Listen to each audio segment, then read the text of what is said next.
बड़ी खबर कानपुर से है। धर्मांतरण गिरोह के निशाने पर बिठूर के ज्योति बधिर स्कूल के छात्र भी रहे हैं। केवल नोएडा ही नहीं, नेशनल डेफ सोसाइटी नोएडा से शिक्षक को भेजा गया था स्कूल, और शिक्षक ने कई छात्रों का माइंड वॉश करने की कोशिश की थी। जांच एजेंसियों की तफ्तीश में चौंकाने वाला खुलासा हुआ है। एटीएस ने स्कूल के प्रिंसिपल और मैनेजर से पूछताछ में ये जानकारी जुटाई है। तो अब धर्मांतरण का जो गिरोह है उसके तार भी पता चल रहे हैं और कहां तक ये नेटवर्क फैल गया था ये भी जानकारी आ रही है। और अब बड़ी खबर कानपुर से है। बिठूर का ज्योति बधिर स्कूल भी इनके निशाने पर था। रतीश हमारे साथ जुड़ गए। रतीश, किस तरीके से यहां पर धर्मांतरण की कोशिश की गई थी और क्या यहां कामयाबी मिल पाई थी या उससे पहले मामला खुल गया?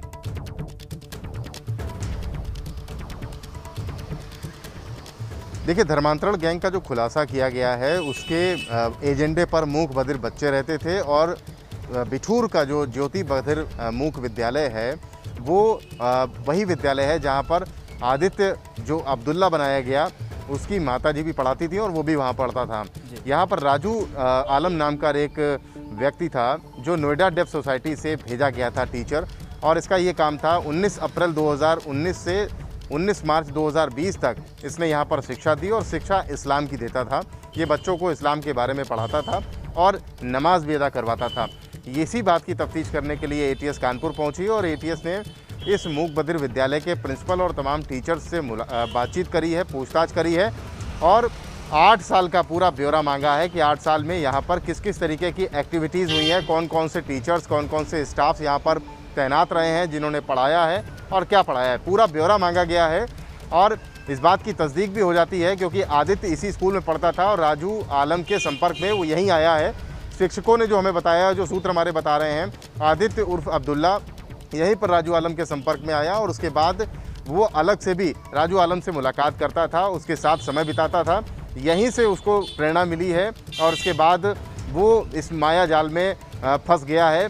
इस्लाम यहाँ से ही राजू आलम उसको तमाम ऐसे लोगों के वीडियो दिखाया करता था। जो शिक्षक कानपुर भेजा गया था वो क्या बताकर भेजा गया था? ऑफिशियली क्या वजह बताई गई थी? क्या इस मामले में बिठूर के ज्योति बधिर स्कूल के भी कुछ लोगों की भूमिका हो सकती है? क्या इस तरीके की आशंकाएं हैं? बिल्कुल सही कहा आपने, सभी लोग संदेह के घेरे में हैं, इसीलिए जो एजेंसी तफ्तीश कर रही है उसने पूरा ब्यौरा मांगा है। 8 साल का ब्यौरा पूरा मांगा गया है कि कौन कौन से शिक्षक यहाँ पर तैनात रहे, कौन कौन से स्टाफ यहाँ पर तैनात रहे, किसने क्या काम किया और किसने क्या पढ़ाया, और कौन किसका कहाँ पर इन्वॉल्वमेंट था। पूरी तफ्तीश की जा रही है, पूरे रिकॉर्ड्स खंगाले जा रहे हैं, और कुछ दिन भी मांगे हैं प्रिंसिपल्स ने, इस स्कूल के मैनेजमेंट ने कुछ दिन मांगे हैं एजेंसी से, क्योंकि ब्यौरा काफ़ी ज़्यादा है। 8 साल का ब्यौरा जुटाना आसान नहीं होता, और उस ब्यौरे में बहुत सारे रिकॉर्ड ऐसे होंगे जो खुलासा करेंगे कि आखिरकार इस पूरे धर्मांतरण गैंग का में और कौन कौन से लोग शामिल थे। अभी एक ही नाम सामने आया है राजू आलम का, जो नोएडा डेफ सोसाइटी से भेजा गया था, लेकिन आने वाले दिनों में जब एजेंसी और ज़्यादा गहन तफ्तीश करेगी उसमें और लोगों के भी नाम सामने आ सकते हैं। जी बिल्कुल, जिस तरीके से रतीश से पूरा मसला सामने आया, लेकिन जो एक छात्र था जिसकी माँ भी वहीं पढ़ाती थी, ऐसे में तो मामला और भी ज़्यादा गंभीर हो जाता है। क्या उनको भनक नहीं लगी कि उनके बेटे के साथ क्या हो रहा है, उनके बेटे को माइंड वॉश कौन कर रहा है, वो किससे मिल रहा है?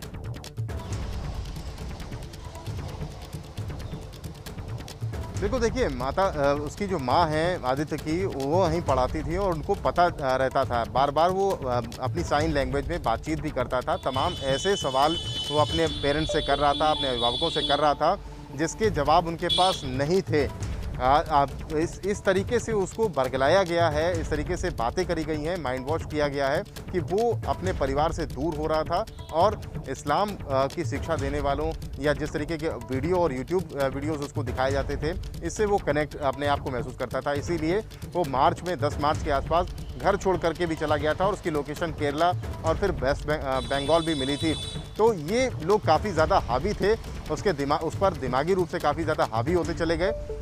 परिवार को पता था लेकिन परिवार नहीं उसको संभाल पाया, और इसीलिए आदित्य अब्दुल्ला बन गया। लेकिन धर्मांतरण गैंग ने काफ़ी ज़्यादा, जिसे कहा जाए कि मूक बधिर बच्चों को ही इस मामले में इस गिरोह ने टारगेट किया, और आदित्य तो एक एग्जाम्पल है। आने वाले दिनों में और ज़्यादा खुलासे होंगे कि कौन कौन से बच्चे और 14 राज्यों तक जब ये खेल पूरा पहुंचता हुआ दिख रहा है, तो फिर ये समझना मुश्किल नहीं कि कितने लोगों को इन लोगों ने बरगलाया होगा। शुक्रिया रतीश आपका जानकारी और अपडेट्स को देने के लिए। और धर्मांतरण मामले से एक और बड़ी खबर आ रही है। जांच में टेरर एंगल की बात भी सामने आई है।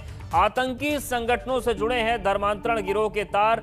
एटीएस को आतंकी संगठनों से जुड़े होने के सबूत भी मिल गए हैं। नापाक विदेशी फंडिंग और टेरर फंडिंग के जरिए एजेंसियों को प्रमाण मिले हैं और धर्मांतरित मूक बधिर बच्चों का जिहादी गतिविधियों में इस्तेमाल किए जाने के सुराग भी मिले हैं। मतलब केवल धर्मांतरण ही नहीं, केवल हिंदू से मुसलमान बनाने का खेल ही नहीं, स्लीपर सेल तैयार करने की कोशिश भी चल रही थी क्या? यह भी अपने आप में एक बड़ा सवाल है। धर्मांतरण गिरोह के देश विरोधी गतिविधियों में शामिल होने के प्रमाण आए हैं। सीएम योगी खुद धर्मांतरण प्रकरण की मॉनिटरिंग कर रहे हैं। धर्मांतरण का मास्टरमाइंड उमर गौतम देश के 24 राज्यों केंद्र शासित प्रदेशों में धर्मांतरण करा चुका है। और सबसे खतरनाक बात यह है कि केवल धर्मांतरण ही नहीं बल्कि जो जिहादी गतिविधियों का कनेक्शन सामने आ रहा है, यह बेहद खतरनाक है, क्योंकि सबसे ज्यादा मुश्किल काम सुरक्षा एजेंसियों के लिए यही होता है कि स्लीपर सेल को कैसे ट्रैक किया जाए। यही स्लीपर सेल अचानक से बड़ी वारदातों को अंजाम दे देता है। तो क्या देश में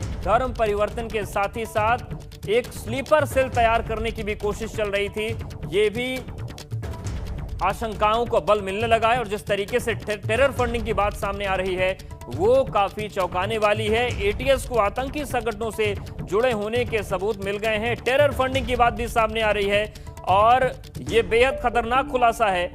तो बड़ी खबर यह है कि धर्मांतरण का जो गिरोह है इसका कनेक्शन आतंकी गतिविधियों से जुड़ता भी मिल रहा है। टेरर एंगल की बात भी सामने आ रही है। और आगरा में मौत की मॉकड्रिल मामले में बड़ी खबर है। आईएमए की जांच टीम से डॉक्टर शरद गुप्ता का इस्तीफा हो गया है। उन्होंने कहा कि मेरी सत्यनिष्ठा पर लगातार प्रश्न चिन्ह लग रहे थे। जांच के लिए प्रॉपर दस्तावेज उपलब्ध नहीं कराए गए और बिना दस्तावेजों के मैं जांच कैसे कर सकता था। तो ये इस्तीफा बताता है कि दाल में काला नहीं, पूरी दाल काली है। जिस दाल को आगरा के डीएम ने बड़ा पाक साफ बताया था, लेकिन देखिए पोल खुलनी शुरू हो गई है। आगरा में मौत की मॉकड्रिल के मामले में बड़ी खबर है। आईएमए की जांच टीम से डॉक्टर शरद गुप्ता ने इस्तीफा दे दिया और उन्होंने कहा है कि प्रॉपर दस्तावेज उपलब्ध नहीं कराए जा रहे तो जांच कैसे होगी। सर, लगातार आप इस पूरे मामले को आपने जांच भी की है, अब आपने इस पूरी जांच से अपने आप को अलग कर लिया है। उस अलग होने के पीछे क्या वजह है, क्या पीड़ा है? देखिए, जब से पारस हॉस्पिटल के प्रकरण में जब वीडियो वायरल हुआ और ये पूरे अंतर्राष्ट्रीय खबर बनी, मेरे बहुत सारे परिचित विदेशों में रहते हैं, उनके बराबर फ़ोन आए कि वास्तविकता क्या है क्या नहीं है। मैंने कहा नहीं, शासन प्रशासन जांच कर रहा है, उसी से पता पड़ेगा कि इसकी वास्तविकता क्या है। और इसी सब के अंतर्गत लगातार जो है डॉक्टर कम्युनिटी पे प्रश्न खड़े हो रहे थे। तो आईएमए, क्योंकि एक डॉक्टरों का, चिकित्सकों का एक संघ है, उन्होंने एक अपनी आंतरिक कमेटी हमारे अध्यक्ष डॉक्टर राजू उपाध्याय जी ने गठित करी, जो जिसमें का ये कार्य सौंपा कि ये कमेटी एक जांच करके किसी निष्कर्ष पे पहुंचे। लेकिन चूंकि doctor self regulatory committee, self regulatory की हमें भी अपना पता पड़ना चाहिए कि हमारा चिकित्सक गलत था या हमारा चिकित्सक सही है। कि हो सकता है कि कहीं ऐसा ना हो कि हमारा चिकित्सक गलत फंस जाए या कहीं किसी और की कमी हो और उसका ठीकरा किसी और के ऊपर फूट जाए। डॉक्टर शरद गुप्ता जी पर्यावरणविद हैं और ताजमहल या देश के तमाम जो कहा जाए एनवायरनमेंट से जुड़े इश्यूज़ को लेकर जो कहा जाए कानूनी लड़ाई भी लड़ रहे हैं। और ऐसे में उनको आईएमए आगरा अध्यक्ष जो डॉक्टर राजीव उपाध्याय की तरफ से इस जांच कमेटी में एक मेंबर बनाया गया था। लेकिन जिस तरह से जो लगातार सवाल जनता पूछ रही है इस मामले में, जिस तरह से प्रशासन इस पूरे मामले में जो डॉक्टर अरिंजय जैन को बचा रहा है और उस पर जो सवाल खड़े हो रहे हैं, उससे डॉक्टर साहब आहत थे। जिस तरह से कई सारे जो रिश्तेदार हैं, तमाम जो मिलने वाले हैं, वो अमेरिका तक से डॉक्टर साहब से इस घटना के बारे में जानकारी ले रहे थे। तो कहीं ना कहीं उनका जो मन व्यथित था और यही वजह है कि इन्होंने न्याय के नैसर्गिक सिद्धांत का पालन करते हुए इस पूरे मामले से अपने आप को अलग कर लिया है। आगरा से नितिन उपाध्याय, एबीपी। अलीगढ़ के बन्ना देवी थाना क्षेत्र में आज सुबह पुलिस को सूचना मिली कि एक घर में एक महिला की संदिग्ध अवस्था में शव मिला। मौके पर पुलिस ने पहुंचकर महिला के शव को पोस्टमार्टम के लिए भिजवाया है और मामले की जांच कर रही है। महिला के मायके पक्ष का आरोप है कि उसकी हत्या दहेज के लिए की गई है। अब इस पूरे मामले में पुलिस ने जांच शुरू कर दी है। मेरे पापा के लिए अपने ससुर के लिए क्या लिख रहा है? तो संदिग्ध हालत में महिला का शव मिला और देखिए दीवारों पर कई चीजें लिखी भी गई हैं। अब आरोपों के आधार पर, तथ्यों के आधार पर पुलिस इस पूरे मामले की जांच में जुटी हुई है। घर से महिला का शव बरामद हुआ है संदिग्ध परिस्थितियों में और पुलिस इस मामले की जांच कर रही है। मथुरा में सड़क हादसे में एक शख्स की मौत हो गई, जिसके बाद लोगों ने खूब हंगामा किया और मौके पर पहुंची पुलिस पर पथराव कर दिया।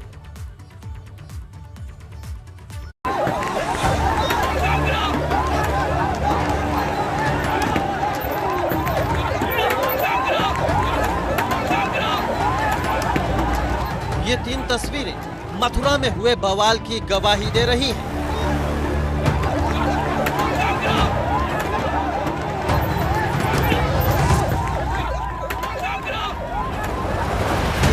देखिए, भीड़ जब बेकाबू हो जाती है तो खाकी को भी सुरक्षा की जरूरत पड़ने लगती है। गुस्सा, हंगामा और बवाल की ये तस्वीरें वृंदावन थाना क्षेत्र के NH2 की हैं।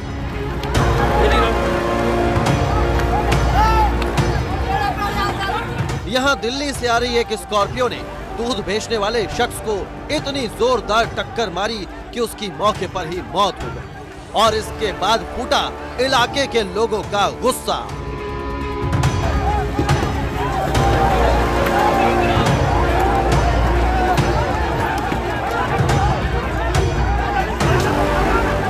सड़क हादसे में शख्स की मौत से गुस्साए लोगों ने जाम लगाकर हंगामा शुरू कर दिया, जिसके बाद मौके पर पुलिस हालात को सुलझाने के लिए पहुंची थी, लेकिन आक्रोशित लोगों ने पुलिस को ही उल्टे बांस बरेली लौटने पर मजबूर कर दिया। ऐसा हंगामा हुआ, पत्थर चले कि पुलिस को भी भागने के अलावा कोई और रास्ता नहीं मिला। पथराव में कुछ पुलिस कर्मियों को भी चोटें आई हैं।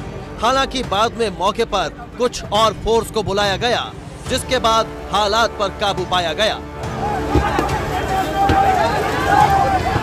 अनिल सारस्वत, ABP गंगा, मथुरा।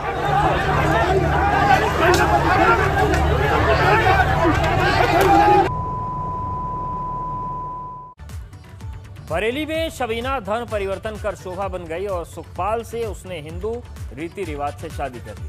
मंत्रोच्चार के साथ सबीना से शोभा बनी युवती का सुखपाल के साथ विवाह कराया गया, जिसके बाद दोनों ने अपना वीडियो वायरल कहा कि हम दोनों बालिग हैं और अपनी मर्जी से शादी की है। मामले में SP ग्रामीण राजकुमार अग्रवाल का कहना है कि सबीना के भाई ने सुखपाल के खिलाफ अपहरण की FIR दर्ज करवाई है और इस मामले में दोनों की तलाश की जा रही है।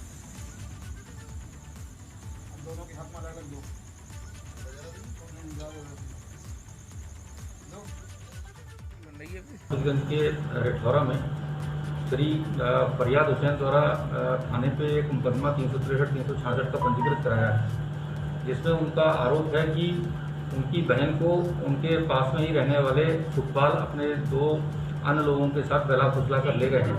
इस संदर्भ में थाना हाफिजगंज में मुकदमा पंजीकृत किया गया है, जो सम्यक धारा है 363-366 IPC में, और इसके संदर्भ में उनकी बरामदगी हेतु गिरफ्तारी और बरामदगी हेतु जो है हमारे प्रयास जारी हैं।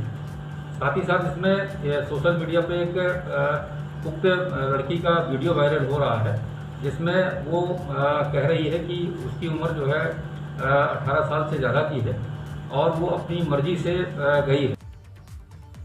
तो धर्म परिवर्तन पर सहमति जताते हुए लड़की ने वीडियो वायरल किया है, लेकिन पुलिस का कहना है कि परिवार ने इस मामले में अपहरण का मामला दर्ज कराया है और दोनों को तलाशा जा रहा है। और इस वक्त बड़ी खबर, यूपी धर्म परिवर्तन रैकेट से जुड़ी हुई गिरफ्तार काजी जहांगीर ने बड़ा खुलासा किया है।